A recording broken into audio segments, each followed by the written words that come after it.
Spending money to save time. Most people think getting rich means spending less, cutting subscriptions, skipping takeout, doing everything yourself.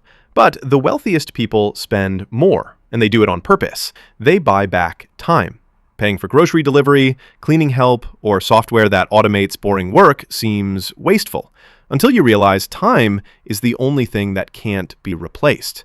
Every hour you outsource becomes an hour you can spend earning, thinking, or resting, all things that multiply over time. The average person trades time for money. The rich trade money for time. It's not about luxury, it's about leverage. If your time is worth $50 an hour and you can pay someone $20 to handle it, you're not being lazy, you're compounding productivity.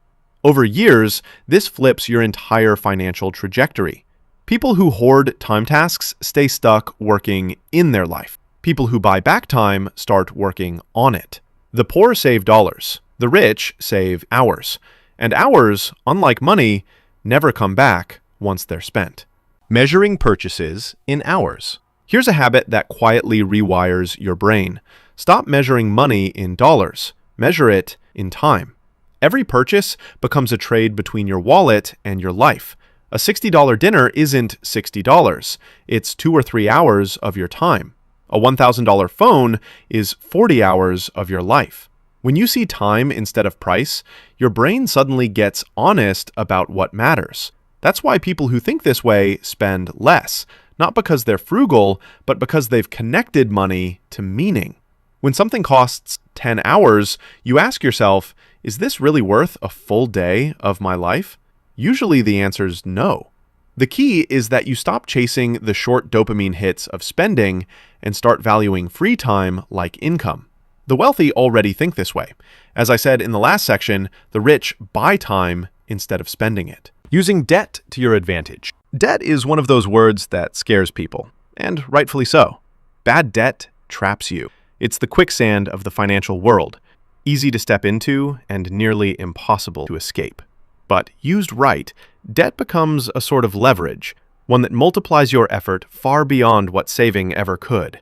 It's how businesses scale, homeowners build equity, and investors grow faster than inflation. Debt is a tool. It just depends who's holding it. Poor debt buys comfort. Rich debt buys freedom. A car loan for a luxury model bleeds you and holds you down. A loan for property that appreciates pays you back. Most people think of debt as something to fear, but the smart ones treat it like rented speed. Dangerous if uncontrolled, but powerful in skilled hands. The key isn't avoiding debt. It's making sure the thing you borrow for grows faster than the interest you owe. That's how fortunes are built. But if used wrong, debt owns you. Refusing to save every penny. It sounds irresponsible, refusing to save. But here's the paradox. People who try to save every penny almost never get rich. They're too focused on defense, never offense. Saving is survival, not what helps you grow. If all you do is cut costs, your entire financial world shrinks around what's safe. But when you spend strategically on things that expand income, like tools, skills, or relationships, you break that ceiling. The rich don't obsess over $5 coffees. They obsess over $50,000 opportunities. Hoarding money builds fear. Investing it builds momentum. You don't get wealthy by being cheap. You get wealthy by being efficient. When every dollar has to be justified, none of them get to grow. Money has a purpose: to move, to build and multiply. And if you trap it under your mattress, it stops being money at all. It just becomes paper. Investing into yourself. This one feels weird because it looks selfish, spending on yourself instead of saving. But investing into yourself is the single highest return asset class in existence. Courses, coaches, therapy, mentors, fitness, they all seem expensive until you realize how much they change your output. Another way to invest into yourself is paying for accountability. Most people rely on motivation, but motivation is unreliable. Accountability makes progress automatic. The money you spend to have someone expect something from you, a deadline, a deliverable, a goal, forces you to become the kind of person who doesn't waste potential. When you pay for something, you pay attention to it. That's why people who invest in their own growth accelerate faster. They attach real cost to not making progress. Avoiding good deals. Everyone loves a deal. 30% off, buy one, get one, limited time only. I could go on forever. But that feeling of winning at spending is what keeps most people broke. A deal is still an expense. The discount doesn't matter if you didn't need it in the first place. That's the trap. Sales make you feel smart for losing money slower. Wealthy people don't chase deals because they know attention is the real cost. Every good deal steals focus and time you could spend earning or creating. Discounts are marketing, not miracles. Imagine you got offered 50% off of an item that was marked up twice the original price. You've just been manipulated by marketing into buying something for the normal price. The rich measure value by utility instead of a simple price. If something improves their life, they pay full price. If it doesn't, it's overpriced even at 90% off. Good deals keep poor people busy saving pennies. It's better to pay full price for something you need than get 90% off something you don't need. Overpaying on purpose. Overpaying on purpose feels stupid. Why give away more than you owe? But that's exactly why it works. It's not about wasting money. It's about rewiring how you think about it. Most people live in survival mode, always calculating the bare minimum. The minimum payment, the cheapest option, the lowest bid.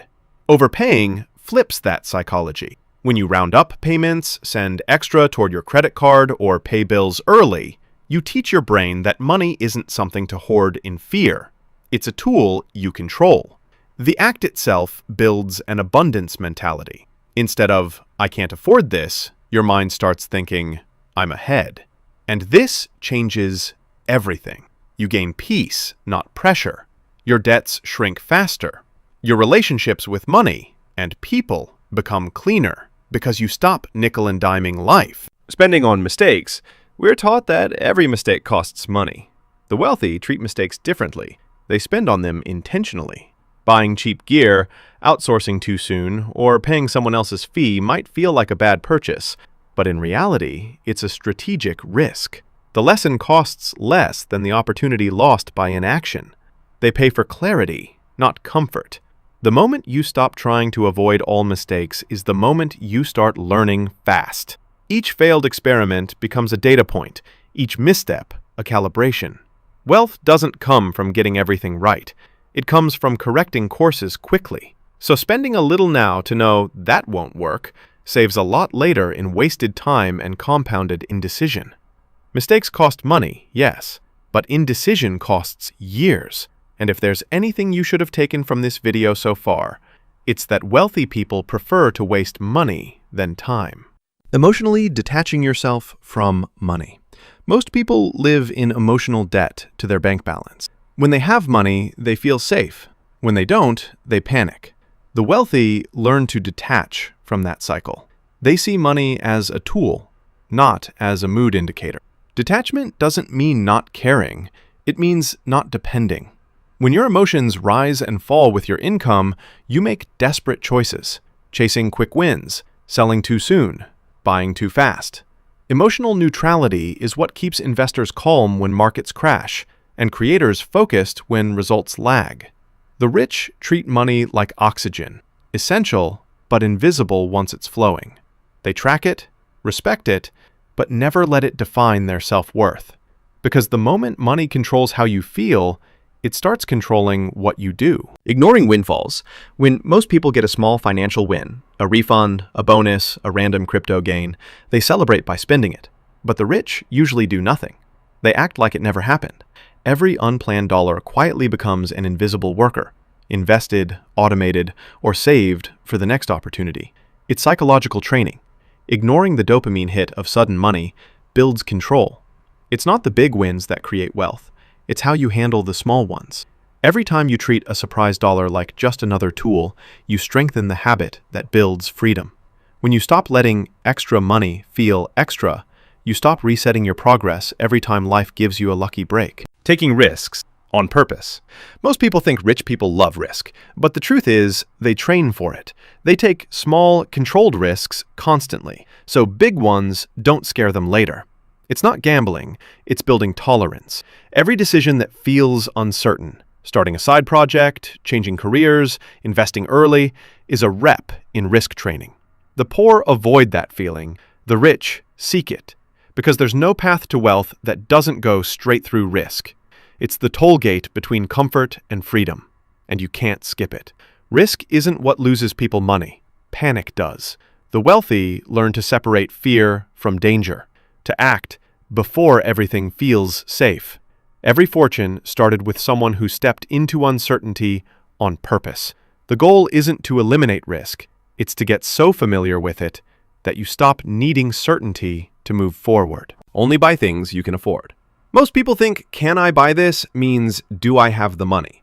But the rich think differently. They ask, can I afford this? There's a huge gap between the two. You can purchase almost anything with debt, credit, or sacrifice, but you can only afford what won't change your stress level after you buy it. If it steals sleep, time, or future freedom, it's not affordable, it's just available. The wealthy measure affordability in peace of mind, not price tags. They buy slowly, deliberately, only when it costs them nothing beyond money. Because the truth is, being able to buy something doesn't make you rich. Being able to buy it and feel nothing afterward does. Using envy as power. Most people waste envy. They treat it like poison. The wealthy use it like data. When they feel jealous, they don't hide from it, they study it. Because envy points directly to the gap between what you want and what you've built.